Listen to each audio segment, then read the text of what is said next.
welcome to the Actual Tech Media EcoCast. My name is Jess, and I am excited to be here with you all today.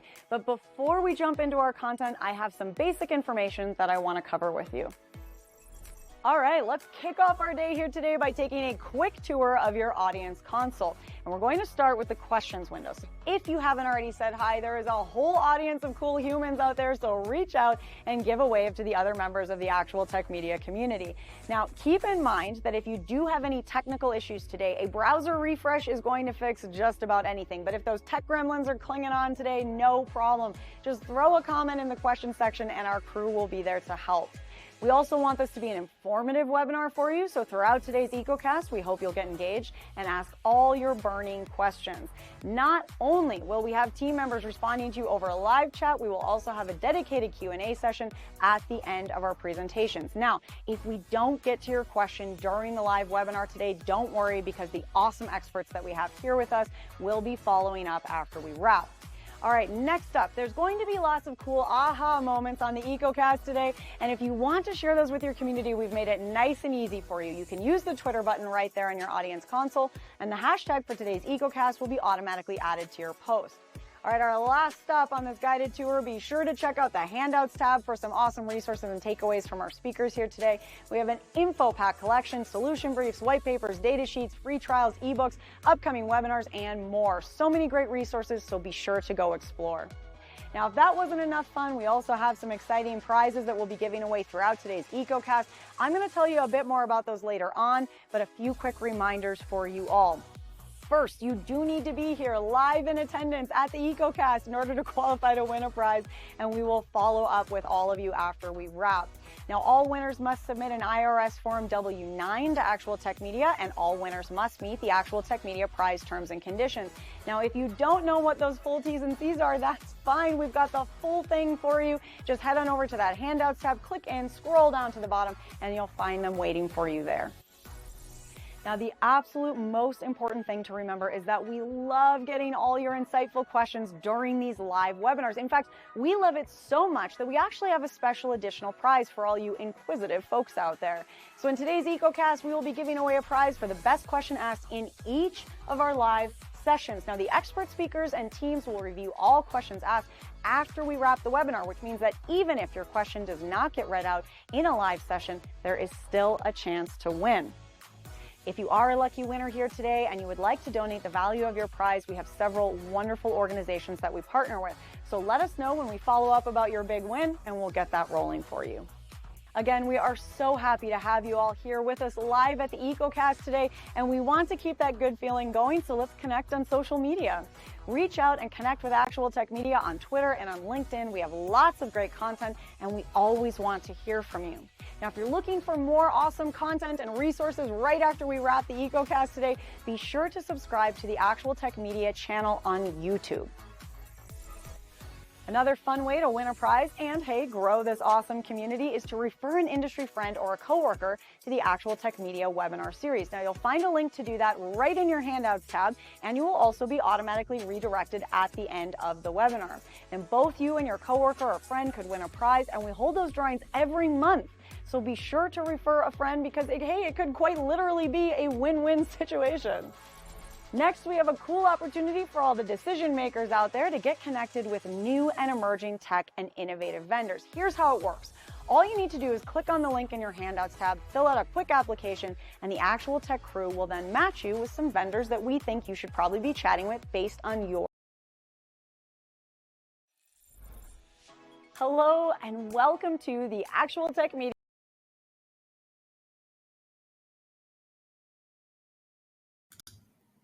Well, hi all, and welcome to the webinar. We're going to get things started. Now, we just lost the tail end of those housekeeping notes, so just to let you know, if you were, now we're back on.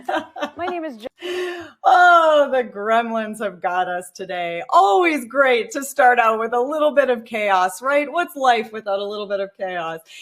Just the tail end of those wonderful keynote or housekeeping notes there. If you're interested in the decision makers group, make sure you visit the handouts tab. There's a link for you there. And then we were just going to wrap things right up and move things along into our presentation. So let's just jump right to that then. All righty. getting all the gremlins out of the way early on, so it'll be smooth sailing from here. Famous last words, right?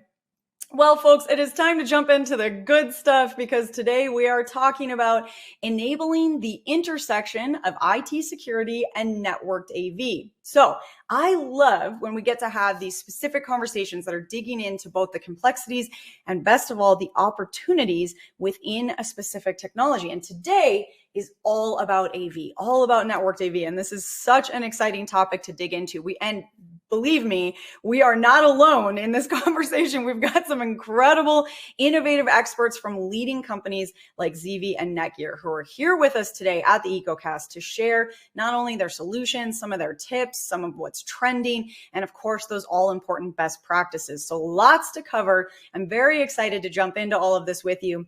And I hope that throughout our conversation today, you will all get engaged and participate in that conversation. We were talking about that questions window. So keep those questions coming in because we're going to do some really fun live Q&A and interaction. So we want to hear from you throughout the day today. Now, on that note, before we kind of get in and get things rolling, I do want to make sure I introduce myself one more time. So I'm Jess Steinbach. I'm a moderator here at Actual Tech Media. Now, my friends and fellow moderators, Scott Becker, as well as Keith Ward, are here with us today. Scott Becker is going to be hanging out on live chat, helping answer some of those questions. And Keith Ward is waiting in the wings to interview our wonderful keynote speaker, which we will get rolling here in just one moment. But we have one more piece of exciting news for all of you, and that is prizes, of course. Now, today on the EcoCast, you could win one of three $300 Amazon gift cards. Now, we will be giving those away to 3 lucky winners who are here live and present with us at the EcoCast. And as I mentioned in that housekeeping at the start, you will find the full T's and C's linked for you in the handouts tab. So if you have any questions about the terms and conditions, you can find them again in that handy dandy handouts tab. All right, and with that last little thing, we are ready to rock and get things rolling. So let's get our keynote on the way here. Now, I'm very excited for this keynote, and I think, Keith, you're going to do a little bit more of an introduction. So I'll just zip over that. And Keith, why don't we get you on out here with me? Let's get your mic and camera working, and we'll head on off to our keynote. Take it away, Keith. Hi, everyone. I'm Keith Ward, and welcome to this special Actual Tech Media EcoCast. I'm really excited about the keynote that we have here for this EcoCast regarding enabling the intersection of IT security and networked AV. Now, joining me today is Cindy Davis, the Brand and Content Director for Future's AV Technology publication. Cindy, welcome. We're so glad to have you here today. Thanks, Keith. It's great. I'm really excited to share this topic with you because it's an important one for our industry. It absolutely is. So, why don't we start there with the definition for those who aren't familiar? Tell us what is networked AV and why is it important? Well, I know for many years, IT, well, actually, what, let me ask you something before I give you the definition. You've been covering this for many years, IT for many years. I've been covering AV for many years. How often have you written about AV in the network? Let me think back in my memory here. I believe the answer to that would be none. Ah, None at all, as a matter of fact. So when I started in the AV industry, I had not covered analog. Everything was analog. Analog sunset. Everybody heard about that. Came went, and then the whole transition to digital. I mean, it happened everywhere. In our homes, in everywhere, and that also meant AV industry folks started, or companies started to manufacture AV devices that would run on the network. And that, if you think about VoIP, technologies, well, that evolved into UC technologies, and it's really continued to evolve. So AV on the network, which really involves control as well, room control, AV devices. Uh, it's been around for quite a long time, and I think there has been a disconnect with a lot of folks, both on the AV side and the IT side. In many companies, AV AV departments are reporting up into IT now because those AV devices, whether it's whether it's microphones or speakers, or any of the many UCC devices, or and actually, I don't think a lot of people think about uh, displays being on the network, but any AV device really, and now they're all called devices now. They can be on the network. Mhm. So then, what are some of the drivers in the current moment in the networked AV space? Then. Well, one of the biggest driver is the hybrid workforce. We all went home 3 years ago, and we all stole our microphones and cameras and laptops and went home. And the experience was, everybody just made it work. But now, as the transition back to the office is well underway, companies are being asked to install all kinds of meeting rooms, and that's all AV. So it's big displays, a lot of 21 by 9 displays, and those are network devices. Those are AV network devices. The microphones are on the network, um, and it's not just the past 3 years, but really in the past 5 years, I would say, uh, AV networked devices have really become much more to the fore, and but there's still been a little bit of a disconnect that has happened, and we're really looking for that connection to really solidify. But it really has in the last 3 years. And of course, the one of the big problems now, when you've got all this work from home, all this remote work, is you have a lot more security endpoints. You have a lot more exposure, right? Because you have all these devices. They're not in the old idea of a data center where you could lock everything down. So, how has this changed things in the world of networked AV as it when it comes to security? Well, one of the biggest things that has changed is 10 years ago, you would never have seen, or not never, but you wouldn't have really seen an IT engineer as part of the overall product development phase of an AV device, whether it's the control system within a room or over a campus. And now they are, because they have to be. And that I will have to share. Oh gosh, I don't know how long ago it was. More than 5 years though. There were some AV products that were actually shipped with open ports. That wasn't good. And right. And the password AV departments, I mean, they had passwords on these AV devices that never, I mean, they don't know about why would you need that? Well, they were set to, the default was set to password. So, um, yeah, everything's come really truly come a long way, from the education to the AV integrators, internal AV teams, and most certainly by the manufacturers. Manufacturers have known for quite a long time, and certainly within the last 5 years, they've been developing products specifically to be on a network. Now, that network can be the enterprise network, a VLAN, a subnet, in any way that together they choose is right for their company. Sure.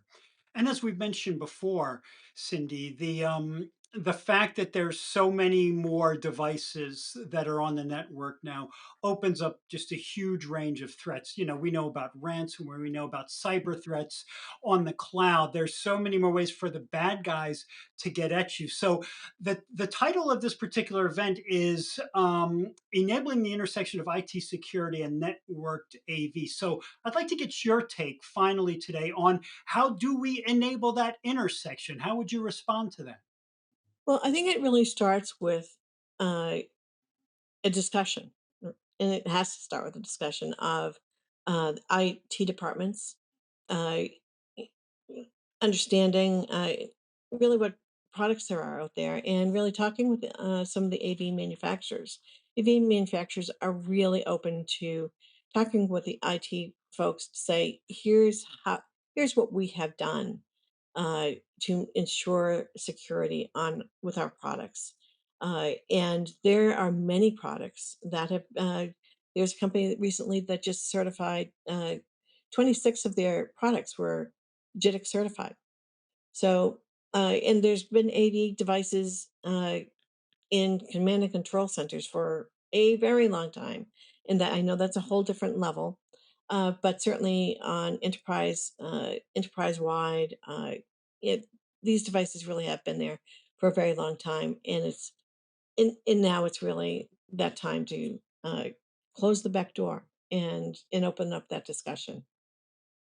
So, like you're saying, one of the keys for this, or any kind of intersection, is going to be communication. Have all the parties talking to each other, and each side understanding that, that things are not what they were.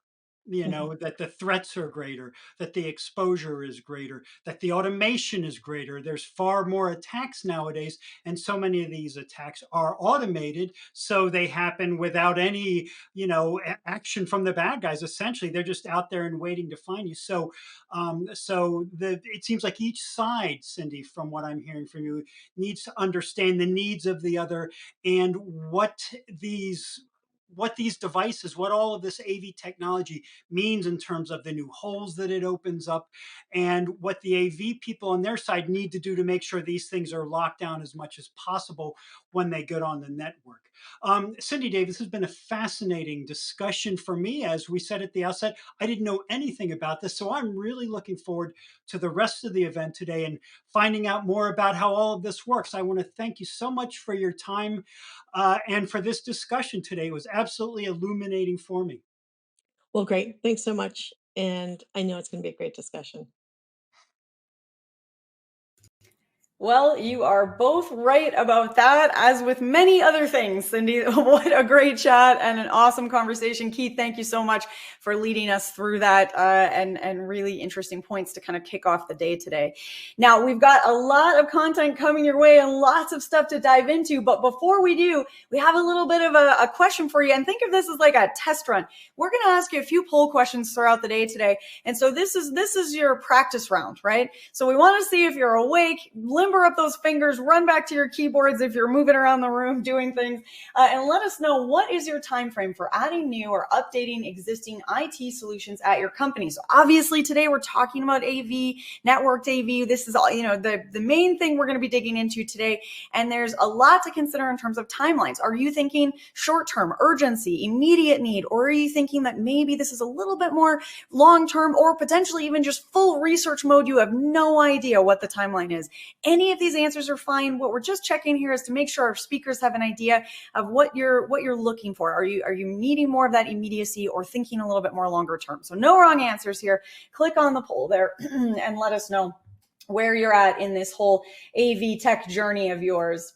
All right, well, I'm going to move things right along because it is time to kick off the EcoCast. And as you can see, we are definitely starting out strong here because we have with us not one, but two awesome experts to kick things off.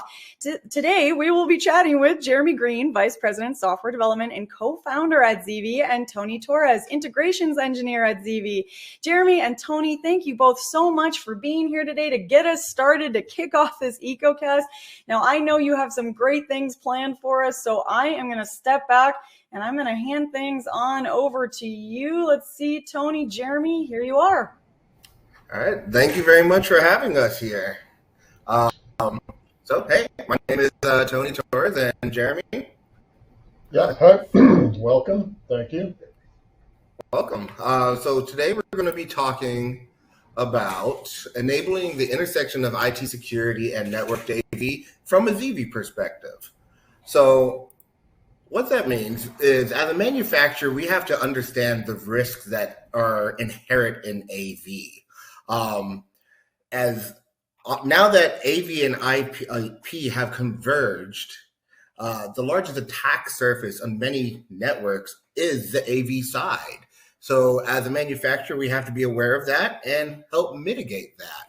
So as you see here, potential security risks, the main ones are social engineering, which is usually the first one. That's just when someone has a password written on the bottom of their computer in the AV closet or on the whiteboard. It's not hard to get into a system. But beyond that initial level, you have malware attacks, unauthorized access and interception of data. And we're going to talk about those key points throughout these slides. So ZV, we're a security-focused engineering. We've always been that way. We monitor the system.gov security bulletins. When there's a bulletin that comes out that says this particular hardware or software has risks, we are aware and we patch that into our equipment. We have standards-based engineering, so it's none of that proprietary stuff that is just so arbitrary that it's able to be, just easily overcome and then cracked. So moving on, Zyper Management Platform is secure, harden, and protect is our main focus is here. Jeremy, you want to speak on these three parts? Yeah, so thanks, Tony. So again, as Tony mentioned, we really have from the beginning been very aware of the security issues associated with moving the AV into the IP world, and often, as mentioned before in the intro, the separation between the AV world and the IP world. So just on from the perspective, the three main components, the devices, the inputs and the outputs on the audio and video side, our management platform, and the network security. So we'll go through each of these and how we do that, and using all, we didn't reinvent things over here. We are basing all the security on proven either IETF spec standards or other standard body efforts. So, and then of course on Linux itself. So we'll go into that as well. Yeah. So, and we want to speak about the first, just that, Linux, right? So on the portions that use computing within our ecosystem, we use Linux as the OS because it's hardened against malware attacks. So, and here's some bullet points that just speak to that. And everyone here is familiar with Linux. It operates on the least privileged or the least amount of permissions to do anything. So it's security based from the get-go. And then, of course, the last but not least, one thing is we don't allow root access to anything. So that's also key as far as helping secure the hardware that is underneath the shell of our programming. So we want to talk a bit about examples of social engineering attacks.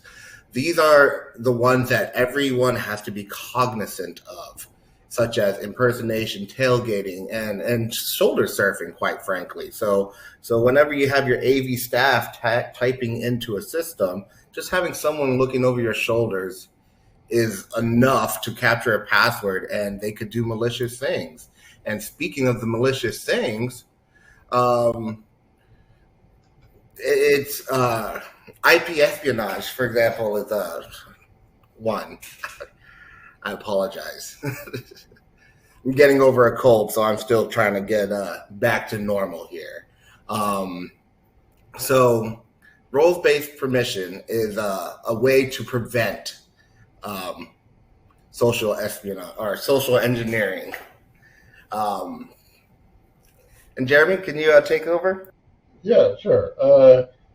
So there's kind of two levels here. One is on the Linux side that we use and we'll go into it a little bit more. The underlying account mechanism is fully utilized for functions like the hashing of the password and password strength, the length, the robustness of the password itself, password duration. We'll get into that. On top of that, though, what we do add that is not actually part of Linux, strictly speaking, is a role-based access control. So each user can only be granted the level of access that's appropriate for their role in the organization. And so within our system, there are multiple subsystems, things like being able to do multi-view or video walls, or operate on certain devices that they can then be granted specific access to those per account. So, that's a way to make sure that within the overall organization, you not only have secure access, but within that, the ability to control what functionality a particular person or group of people can have. Yeah, and this is an example of our interface, how that works. So again, our interface, we think it's pretty easy to use. In this case, tabular form. There's a row in the table for each of the roles that are assigned. In this case, there's one role, the admin, which of course has access to all the subsystems. And so in the column headers are the subsystems that each person can have access to. And so you can create as many roles as you want, and you can assign each account to a specific role. And that is very key as far as making sure your operators have the least privileges possible to accomplish their job. So if you just need someone to control video walls or switching, you only give them permissions to do so. That way they cannot be escalated into a malicious user that just deletes everything. Another key factor to validating that those users are in fact them is adding in two-factor authentication. So it's one additional tool we give as an option to the integrators to implement in their deployments. Yeah, actually, let me just add a little bit to that, Tony, because I think this is a fairly unique feature for a product like ours in the market, and I think it's it shows our commitment to really going the extra mile on security. This is very easy to enable or disable per account. If you do enable it on an account, the next time the user logs in, they're presented with the QR code. Also above the QR code, if they were so inclined to be do something painful, they can actually type in that code into a password generator. And the password generator, it could use the Google, Microsoft, whatever it is on your phone, like any other two-factor authentication system. So this is this is an example of what we the extra effort we put into security. Exactly. And along with that extra effort is the auditing ability to be able to monitor the usage of your system. So when you have multiple users, for example, you could go into the logs and see what users are doing what.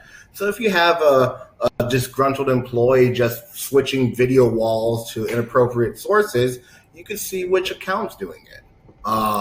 In addition with that, we have additional auditing features to see if there is a soft attempt at cracking a password going on. If there's a account constantly getting pinged and they're trying to log in and fail, it is another tool given to help secure your system.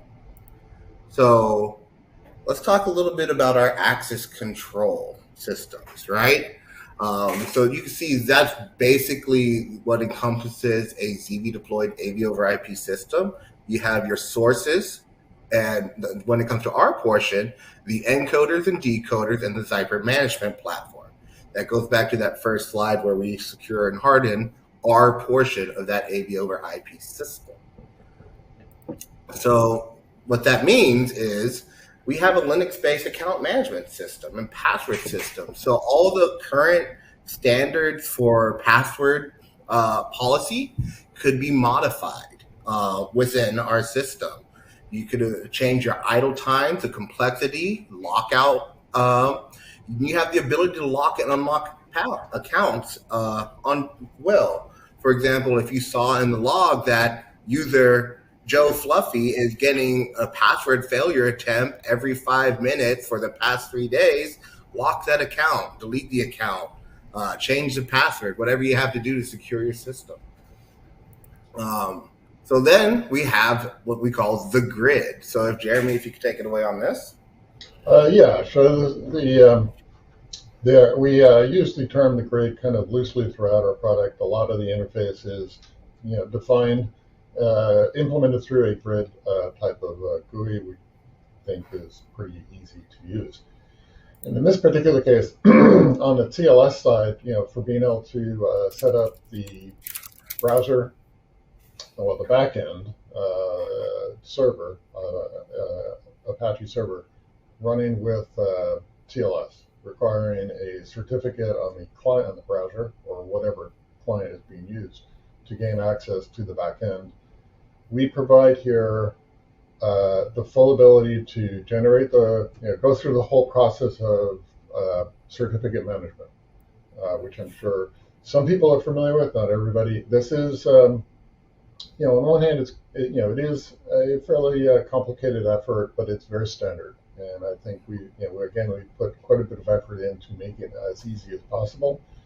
And so the steps of being able to generate a certificate request to installing the resulting certificate are all done through this interface in a fairly easy way. And this was the result of integrator feedback from partners like you that said that, hey, we want this ability within our system.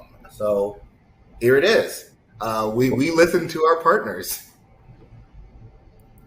So interception of data, that's the next category that we wanted to talk about from the big four. So what interception of data is that just a lot of people don't think about how important AV is in the past. So let's think of like Lockheed Martin, Boeing, or big government contractor, right? So you install an AV system for them. In the past, they would just air gap it and call it secure, right? So while their top secret plans for the next fighter jet maybe be behind hardened firewalls, that conference meeting they had reviewing those plans was on an unsecured network, right? So all someone had to do was just capture the video transmission, play it back later, and then walk away with some stolen blueprints, right? So interception of data, how we mitigate that is we do everything we can to help stop it. It's encryption, end-to-end encryption. We're going to talk about that in the next few slides. But as you can see, the malicious purposes, capture method, implication, mitigation strategy. Not going to go over those. We're running out of time, but you could read those in a little bit. So let's talk about some of the security features. We offer transport location layer security. It's a secure shell on top of that for communicating to and from your control system. And then secure file transfer protocol when it comes to putting files on or off the server. And then there's some browser security features. And Jeremy, you had some notes on this? Yeah, a couple of quick things, short time. So we put, a tremendous amount of effort in this. So the security between the browser and ultimately any command that goes into the back end has to be has to have a valid PHP session ID. That's how it's coupled with the back-end authentication process. This is very standard. It is a United States Defense Department requirement to do this type of secure access from a browser. So there is no key that is exposed to the JavaScript in the browser at all. The PHP session ID itself is not even accessible. Back to you, Tony. Yeah, so you can see the build out here. Quick thing on that. When the browser, sorry about that. I'm trying to get the slide animation going. Yeah. When the browser authenticates with the backend, it gets a PHP session ID, and it's that ID that is then used on any subsequent command. So yeah. And there it goes. And this is what happens when you try to access our system without your proper access, without proper authentication. We just block it. It does not work. So let's talk a little bit about endpoint security. So we have 802.1 authentication between, and that could tie into a Radius server that you already have. And then you have AES 128 encryption between your endpoints. So what that means is between your ZMP and your endpoints, the entire transmission chain is secured. And that's all what we do to try to prevent any, capturing of your video packets between source and destination across the network. So not only does someone, a malicious user, if they want to get your information, not only do they have to defeat your network security that's provided by your network, they also have to defeat the security that we add on top of it. So it's no longer the days of RTSP where you could just, sniff the network and decode it at your free will. They're going to have to go through considerable effort to defeat what we have. And the key security features that we have here is, the two-factor authentication that we covered. It allows the actual person with the account to validate that they are themselves. Session management. So if someone walks away from their control station, the computer that is controlling the system, it'll force a logout. And additionally, you could the max concurrent sessions per account. It's also key. If you only want to allow it to be one web GUI and one telnet session or one SSH session, that's it. You limit it. And then the list of every session on there. And then last but not least is the logging. Logging is key for security, being able to see what's happening and on the system. So thank you, everyone. Thank you for dealing with me while I'm still covering over this cold. And does anyone have any questions? Yeah, Tony, it is the season for that. Hey, all of our speakers are recovering from colds. I feel like we need to send everybody some like Dayquil and Kleenex before they start their webinars. Well, thank you for powering through that and for leading us through that wonderful conversation, both Jeremy and Tony. I'm just leaving your contact info up for a quick second in case anyone wants to get a screenshot. But I'm going to move the slide over. So last warning on that one. I'm going to move us over to the poll question here. And what we're wondering is what additional information you would like to get about the ZV solution. So obviously, Tony, Jeremy gave us a lot to think about, but there's so much more to cover. There's so much more to dig into, and we just can't get into all of it in a few, 20 some minutes. So the great way to make sure that you can get a little bit of follow-up and a little bit more information and specifically how it's going to work for your organization is to click on that poll right there and let the ZV team crew team, whatever day of the week it is. I'm here functioning. Data sheets, technical white papers, customer case studies. What is going to be helpful for you? Click on that poll there. And while you're doing that, we are going to jump into some questions here. Jeremy, Tony, you guys ready for a few audience questions? Sure. Absolutely. Great. Okay, perfect. I love the enthusiasm, even through the cold, even through the germs. Okay, we had an audience member wondering if ZV has passed security scans. Yes, we have actually. We've one of the more well-known ones, Tenable Nessus. We have done that, and that has we have a few warnings on that, but we are very clear. Awesome. Very clean. That's how I like it. All right, let's see. Do you provide an integrated certificate authority? What do you got? We do. In fact, that's one, I think, again, one of the more unique features we have in the product. It allows sites to generate their own certificates. Okay. They are clearly not not my root certificate authority like VeriSign, but it allows them to either have a small site that they can secure or just for testing to set up that kind of thing. Okay. I'm just cruising through some questions here. Wow, good. We've got some good ones coming in. Are all standard password constraints supported? Yes, but all standard ones are supported. Length, complexity, duration, minimum duration, maximum duration. Yes, all of these standard ones are. Perfect. All right, let's see. Is redundancy secure? It is using TLS sockets. So all data that's transferred either is done over TLS outside of it. We use a SQL database, MariaDB, that uses a master slave capability between the master and the slave servers. That's secure, and then in addition to that, we do have communication outside of the database, and that's done over a TLS socket.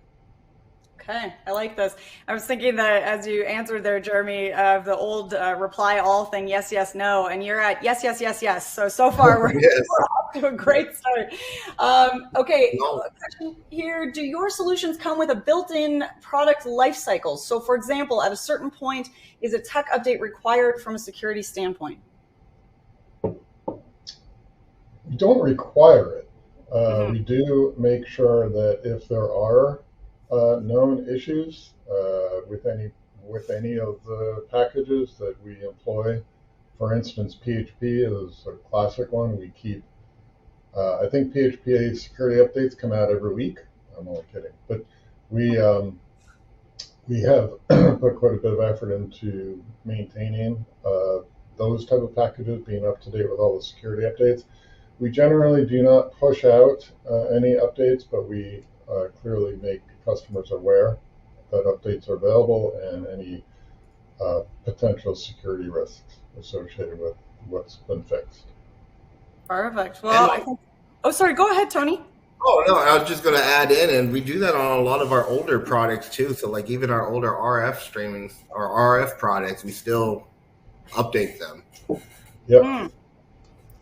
Oh, that's great. Yeah, it's not like other companies I can think of where the second the new thing comes out, all the old things immediately stop working. Okay,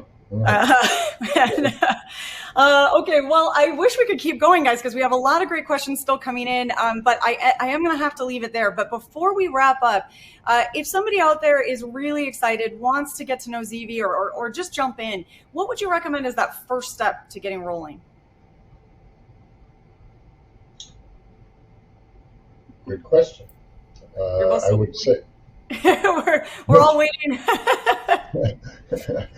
I would say go to our website, check out the products, and then contact the sales guy. Definitely reach out to us because from just glimpsing at a surface, there's a lot of nuances and sometimes it seems overwhelming, but just have that conversation with us. Once you get over the initial shock of, oh, this is different, it's new, I'm not familiar with it, it becomes, oh my gosh, that's so simple. And that's how our systems are programmed and engineered, is once you get over that 5-minute learning curve, that it just makes sense. Boy, Tony, that's so true. Hey, that sort of the initial sticker shock with a lot of these technologies is just paralyzation. You just feel overwhelmed. And then once you start digging in, there's answers, there's solutions, there's help, there's support. And it sounds like your crew is very ready to be on hand and helping throughout any implementation or researching phases. So I hope everyone out there will spend some time. And in fact, if you head on over to the handouts tab, there's a resource there. It's a white paper from ZV, and you can check that out. It's on your future in AV is IP. So it's a really great follow-up to the conversation that we just had here with Tony and Jeremy, and is really going to explore that global transition to IP-based networks in Pro AV. So I think that's a great takeaway as well. Tony, Jeremy, thank you so much for being here with us today. It has been so much fun chatting with you both. I appreciate you kicking off our EcoCast on such a fun note. Well, thank you very much for having us. Yeah, thank you, and it was great. Enjoyed it. Perfect. All right. Well, I'm going to keep things moving right along, and I want to remind all of you to keep clicking on the poll. Boy, I am struggling with the King's English today. I tell you. Okay, I'm going to clearly need to have a cup of coffee in between our next sessions here, because I do not want to miss a second of this incredible EcoCast. We have so much more information to cover. But before we get into it, again, please keep clicking on the poll. See if you can say that 7 times fast, audience. And also make sure you've got the handout downloaded. Make sure that you've got those questions coming in, because the ZV crew, Tony and Jeremy, are going to try to answer as many as they can on live chat. And anything we don't get to on live chat today, we will respond over email. So you will get some answers back over email. So make sure those questions keep coming in. While you're doing that, I will go ahead and give away a prize. We've got a $300 Amazon gift card in the wings for you. Somebody who is here live and present at the EcoCast, and that somebody is Andrew Sampson of Georgia. Andrew Sampson of Georgia. Congratulations to you, Andrew. Now, as always, we will be in touch about claiming your prize after we wrap up the EcoCast. Don't forget, there are still 2 more chances to win that Amazon gift card. Plus, we have that best question gift card from each session. Again, that's a $50 gift card coming at you from each session. So get those questions in. We are reviewing all questions asked after we wrap. Even if you don't get asked live, you are still entered to win. All right, my friends. Well, as I said, we have lots more excitement in the wings for you. So I am going to move along into our, I have to say this, it's our last session of the EcoCast, but don't worry, folks. We are keeping the good times rolling here, because our next awesome presenter here with us today is Laurent Mejia, Senior Director, Product Management and Pro AV Engineering Services at Netgear AV. Laurent, thank you so much for being here with us at the EcoCast. We are having a great day so far, and I am very excited that you are here to be our grand finale. I know you have some great info lined up for us. So I'm going to step back and hand things on over to you. Take it away, Laurent. All right. Thank you very much for having Netgear at this great EcoCast. This is Laurent. And let me go through it. So, of course, because I'm Netgear, I'm going to talk about the IP side of AV over IP with the networking backend. And I'll try to give you the best practices, for security. But after this great session from ZV, my job is easier, because now I need to show you how, to put together an AV over IP capable network. So, without further ado, let me start with this short introduction, because what is AV over IP? Well, AV over IP is the present and the future, because before we got analog and, digital point-to-point circuit-based distribution, and it was maybe sometimes using network cabling, but it was not Ethernet. And by now, with AV over IP, your AV is using the standard IP network as a switching fabric. And you see on that diagram on the left, you have your encoders, your sources. On the right, you have your decoders or receivers and your destinations. But look at the middle. The middle, you have the network. And here it's a simplified diagram with just one switch, right? But this switch got to be good, got to be secure. But the good news is that those Ethernet switches, they have, a lot of security features, because they are used in the IT networks and they are hardened. But that switch needs also to be good at AV over IP, because if not, then the whole network fabric will go bad and it can ruin the entire experience. So we at Netgear wanted to be slightly different from the enterprise vendors who point the fingers very often to the AV endpoint, saying that they don't respect the standards. So almost 10 years ago, we started with ZV and the SDVE Alliance for video distribution, uncompressed video distribution. But since then, we became a proud member of the largest AV alliances you see here to facilitate that transition to AV over IP. And we want to do it by standardizing it from an AV standpoint and really not from an IT standpoint. So you can see ZV in that list along, more than 220 different manufacturing partners. And I think you can find in that slide probably all your AV vendors you like to work with, and we are very honored for that. So what we do is actually a very strict certification process so that we know exactly how to run the AV over IP without a glitch. But many years ago, we realized it was like utopia because giving you hundreds, if not thousands, of configuration files and application notes was not sustainable. So we changed during the pandemics because we got some time. So did you, right? And during the pandemics, we started from scratch again, and now we have an EV operating system. Instead of asking you to configure IT, we just provide you with pre-configured certified profiles, and this is what I'm going to demo real soon during this session.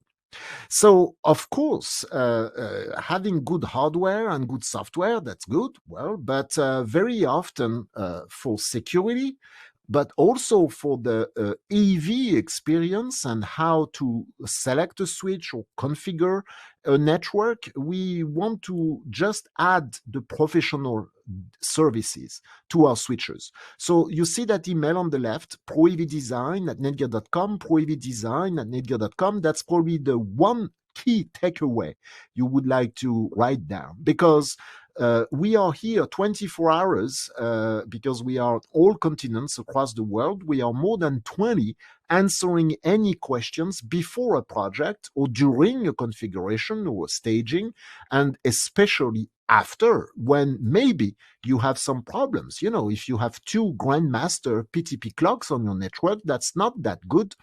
And we are here certified, and we can and we do fix most of the issues, 99% of them in far less than 2 hours.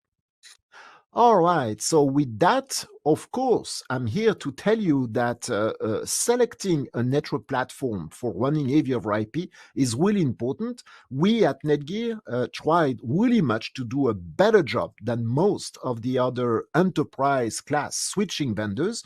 And yes, now it's no surprise, it's no secret. Netgear is really much the most recommended switch platforms for AV over IP. But enough talking. Now I'm going to demo that to you. Okay, so of course, we, even at Netgear, we have hundreds and hundreds of different switches, but we cannot use them all, for AV, and you should not either, because we need to use AV grade switchers. So today, during my demo, I'll use only the M4000 series. So the M4250s that are great for compressed video with the ZV encoders and decoders and all the audio protocols like Dante, AVB, AES67, QSYS, and all that.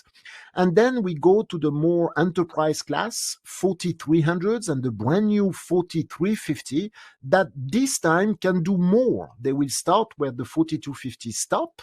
They will do more 10 gigabit, more 25 or even 100 gigabit Ethernet when you have to move more videos or more uncompressed video streams. So all these switches, you'll see them in less than 2 minutes now, because I want to configure an AV network with you. A few challenges, usually with AV over IP, it's a lot about quality of service. You may know that all these audio codecs, they don't play fair together. So the Dante, the AVB, the AES67, they use different DSCPs. And of course, if you want to mix and match, like we do a lot by now in the networks, you may have serious conflicts. And we got those conflicts before. It cost us a lot of time to, fix that. So by now, I'm very happy to tell you that when you are using an AV line Netgear switch, if you are using any of our profiles, all those problems go away, because we totally changed our quality of service and we kind of ignore the DSCP that comes from those AV endpoints, and we prioritize the timing, the PTP packets into the highest queue for you automatically. All right. So during my demo, we are not going to talk about, those IT things like IGMP or trunking or link aggregation. Why? Because I told you we have one goal. We want to facilitate your AV over IP. So we want to make it totally transparent and automatic for you. The multicast doesn't flood ever with the Netgear AV switchers. So we IGMP plus, we make it happen in the background without exposing to you. Auto trunk is removing the need for that fastidious VLAN trunking when you want to have several VLANs, and even link aggregation that is very often a nightmare because you need to remember which ports belong to which link aggregation group, right? The automatic lag makes it totally dynamic, and you can add as many links between switches, it will work. All right, enough said. You can refer to the netgear.com/AV. Netgear.com/AV. You will find all those approved and certified switch platforms. I can't resist, right? In my demo, I'm going to use on the right-hand side the 4350s, the brand new, the next generation of our enterprise class series for uncompressed video and larger networks. So you are going to see me manipulate a whole lot of switches with you so that we can look at, how to make it secure, how to make it work for AV over IP. And for that, I'm going to use a Engage controller. So what's that? The Engage controller, it's a software application that you can download for free from the netgear.com/engage. And you can put that on a Windows or a Mac. There's no installation. Even a USB thumb drive can host that application. And from there, you have access to the AV operating system, to the AV user interface across the entire network so that you can make it happen in most instances in less than 10 minutes. All right? So I'm going to share my screen and we are going to configure something like that together. I want to show you how to properly configure and administer a network for AV over IP. Okay? So now you should see my screen. I am on this Engage controller, and right now I'm showing a topology. So how does it work? Well, in the device section, I already discovered a whole lot of Netgear M4250s, M4300s, M4350s, and I onboarded them so that in the Engage controller now you can manage them all at once instead of configuring those switches one by one, okay? So now that they have been onboarded in the topology, I can actually see pretty much how they connect with each other, all right? And let me tell you that this network right now under my site settings is totally unconfigured. All switches, they run the default VLAN 1, which is, like any switch out of the box, all ports belong to the management VLAN, right? And so that I'm using the core switch so that I have a static IP address on it. And it is running also a DHCP server so that all of the switches get a management IP address from that. How can I see it? Well, I just go to my VLAN routing and I see my DHCP server right now for the VLAN 1 for management purpose. All right? So let's get back to that topology and take an example. What do we want to configure today? Because it's a great honor for Netgear to be just after ZV in that EcoCast. Let's say we want to deploy across that network an AV over IP system with ZV encoders and decoders. And while we are at it, because they can do it, we are going to use Dante for the audio. To do that, we are going to go to our site settings, site-wide configuration, and we are going to create a new profile, a new VLAN for ZV. And that's the most secure way, right? So let's select a profile called Video with Dante Audio.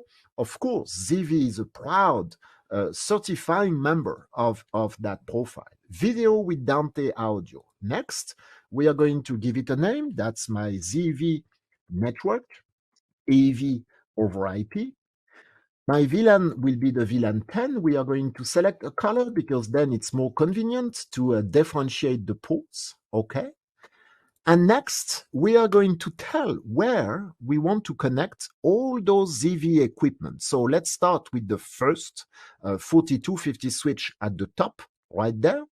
And maybe we are going to say, you know what? We are going to deploy all the time the ZV equipment on the first 8 ports.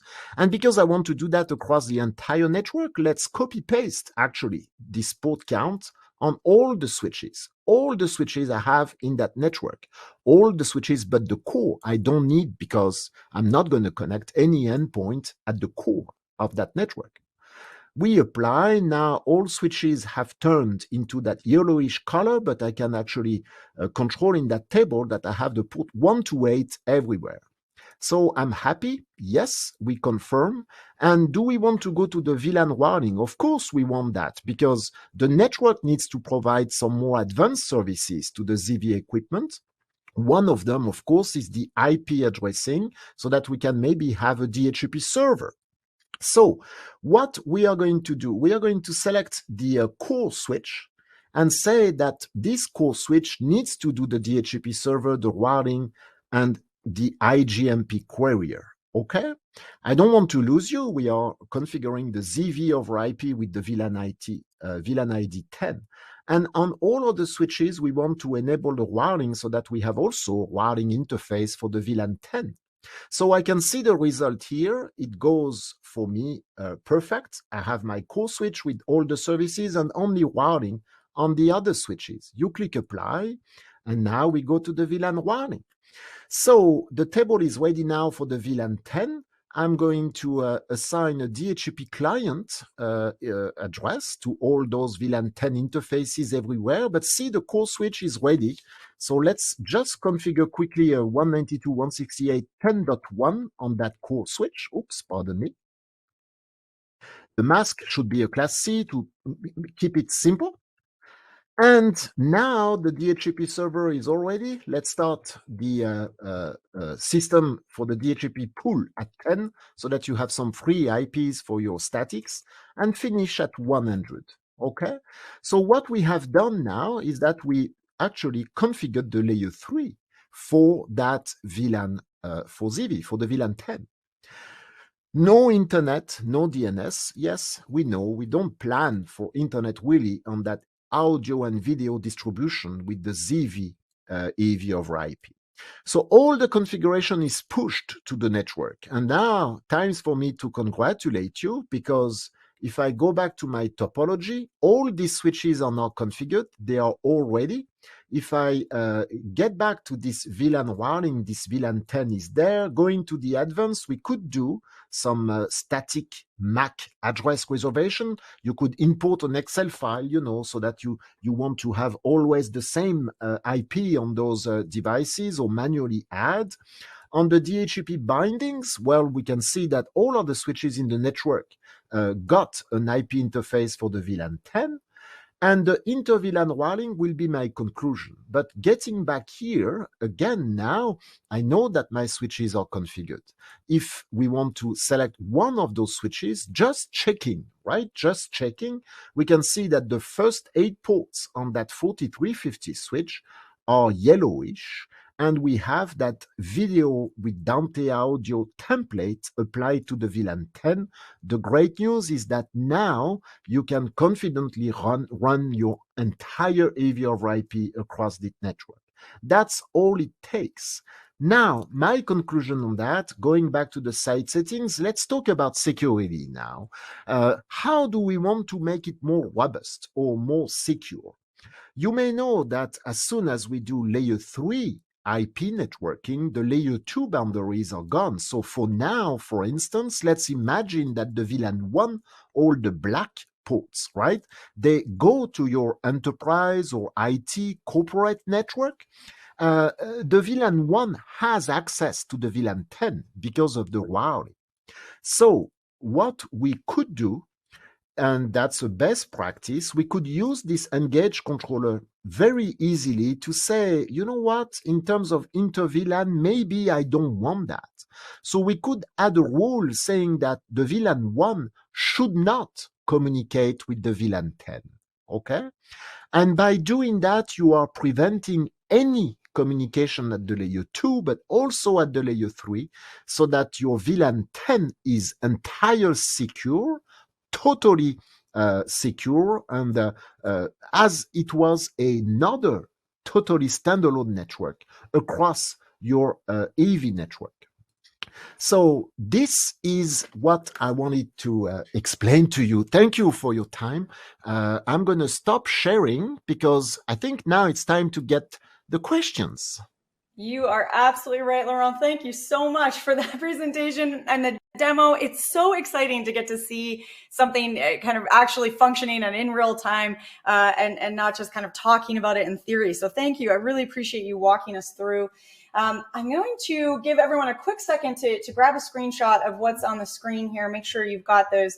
But now I'm going to move us along. Last chance. Here we go.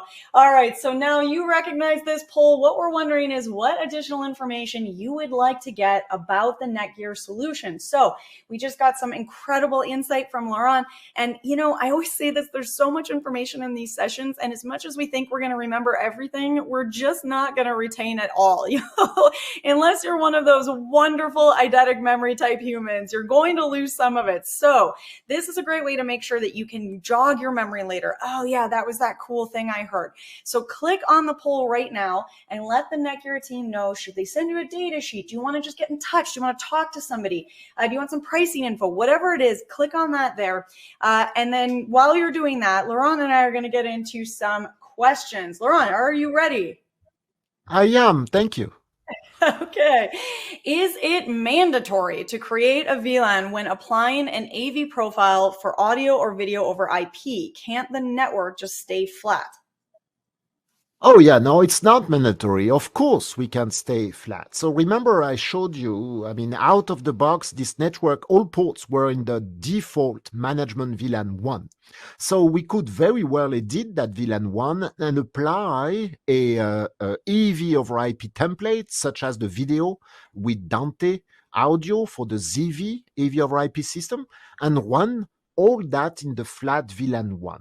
Of course, in that case, I must say, you know, VLANing, additional VLANs provide more robust security.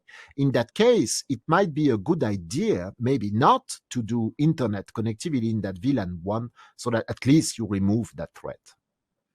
Awesome. Is there a limitation on the stacking capabilities of the switches? No. Can you repeat the question, please? I mean, I didn't get the middle of it. Pardon me. No, so sorry, Lauren. I'm going quickly here. Is there a limitation on the stacking capability of the switches? Oh, yeah. So the limitation for the stacking is 8 switches. But I'm going to tell you something real quick. We don't like it.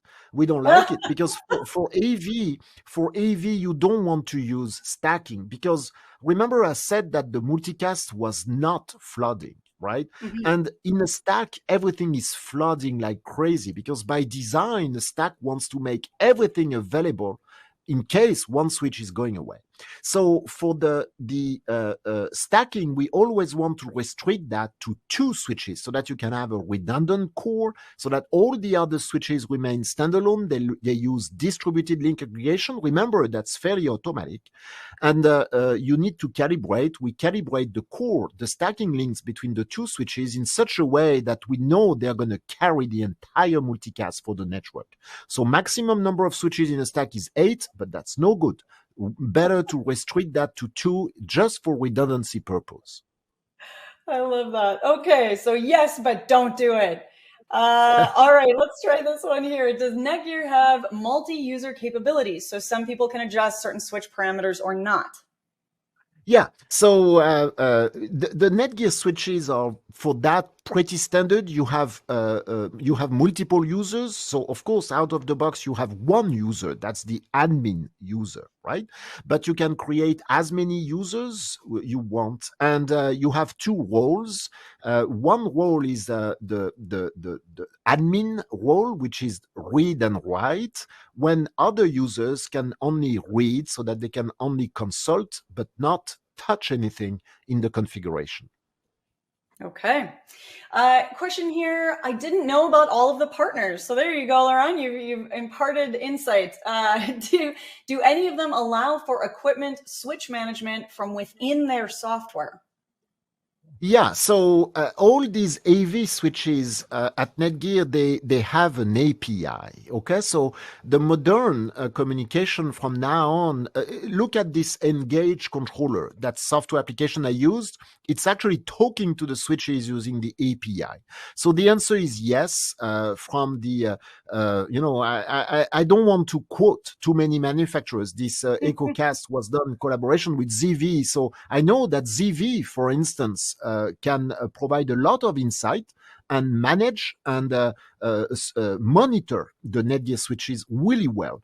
But remember that charts with the hundreds of certified manufacturers? Yes, a fair number of them actually can, boot up the PWI or stop PWI, all these things. More and more controllers out there have insight on the Netgear switches, yeah. Perfect. Okay. Well, there we go. I think we'll make sure that Tony and Jeremy see that question as well. So maybe they can chime in from the ZV side of things. Laurent, I wish we could keep going because there's still a lot of questions and just so much more information to cover, but I think we're going to have to leave it there. But before you leave us, if somebody out there really wanted to get started and either get to know Netgear or see if they're ready to kind of launch that in their organization, what do you recommend is the first step to getting rolling? Well, it's actually twofold. So the very first step is probably just use your browser and go to netgear.com/AV so that you can see, a little bit the breadth and the broadcast, the residential AV and the professional AV that we are doing. And second, you should just send a quick message at proavdesign.netgear.com. Proavdesign.netgear.com. It's not the business team. It's not the sales team. That's the engineers. And we would be happy to, discuss any potential question. And we like projects very much. Oh, Laurent, I love that that's something that you offer, is just reaching out directly to the engineers. And for so many reasons, I think that's great. And especially getting the questions answered and really getting that inside information rather than, as much as we all love salespeople, not getting the sales story, but really getting the product side of things. So that's a really cool feature. And thank you for calling that out. Laurent, this has been so much fun chatting with you. And I really appreciate your time here with us today. Likewise. Thank you very much. All right, and to everyone out there who's clicking on the poll, keep those answers coming in. Keep your questions coming in. I also want to remind you to go on over to the handouts tab. Make sure you click on that Netgear link and spend some time exploring their resource center. It is so interesting. It's got some great information all about basically following up on everything that we were just chatting about with Laurent. So there's lots more to dig into, lots more to cover. So make sure you click on that link there and go spend some time exploring that website. Also, make sure you're clicking on the poll, get those questions in. Holy wow, I am giving you a lot of homework in the next 2 minutes, but don't worry, I will reward you all with a prize giveaway. So we're going to do our very last prize giveaway of the day. This is 2 more $300 Amazon gift cards, and then I promise you I will read the entire winners list. Now, I do want to remind you that you do need to be here live and present with us at the EcoCast, but as I always say, where else would you rather be on this beautiful day than hanging out with us learning cool stuff? So our next 2 winners of the $300 Amazon gift card are Rebecca Matheson of Iowa. Rebecca Matheson of Iowa and Jeremy Vanek of Nebraska. That was Jeremy Vanek of Nebraska. Let me read out our entire list. Andrew Sampson of Georgia, Rebecca Matheson of Iowa, and Jeremy Vanek of Nebraska. You have each won a $300 Amazon gift card. And I want to remind all of you that you are entered to win that best question gift card. Again, that's a $50 Amazon gift card just by asking a question. So even if we didn't get to your question live, you are still entered to win. On that note, if you're panicking right now because you asked a question and we didn't get to you live, I know those Q&A sessions go by quickly. Don't worry. Again, a reminder that we make sure all those questions get sent on to our teams here. So you will get an answer back from ZV, from Netgear, and you'll get that question, that response that you're looking for. So please get those questions in and make sure that, that you don't leave walking away thinking, oh, I wish I had asked that, or I wish I'd gotten an answer, because you will get that answer. So type in those questions and stay tuned for that best question gift card, because we'll be following up with you after we wrap. Okay, my friends, well, speaking of wrapping up, it's about that time. So I do want to remind you all that if you are sitting here in the audience today thinking, man, this seems like fun, and it is, and you have a story that you want to tell, we would love to help you tell that story. So come join us at an EcoCast, a Summit, a MegaCast, and tell us about your solution. If you're interested in that, shoot us a message at connect@actualtechmedia.com, and we'll get in touch and get that chat going. All right. Well, with that, on behalf of the Actual Tech Media team, I want to once again thank all of our incredible expert speakers here with us today from ZV and Netgear for making this EcoCast possible. A big and very special thank you, of course, going to all of you for attending, for asking some wonderful questions. Boy, I had so much fun with all of you today, chatting about some of these specific opportunities and challenges that we are facing when we talk about AV technology. And there's a lot to consider here, and it's somehow, it's, as Cindy was saying right at the start, it has somehow been easy for a lot of people to forget. Keith kicked us off today. He's been writing and thinking about technology and IT for, oh boy, I don't want to out Keith here, but it's a long time. It's a couple, more than a decade or two.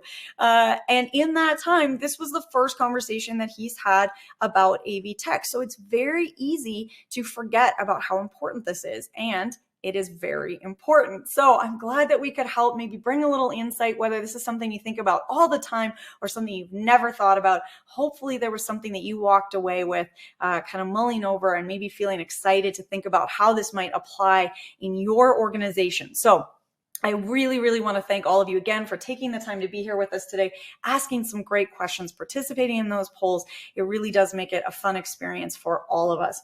I hope you had a great time with us today, and I would love to have you join us again for the MegaCast on Thursday, October 19th. That is tomorrow already. Thursday already. I'm losing track of the days of the week, and it's only Wednesday.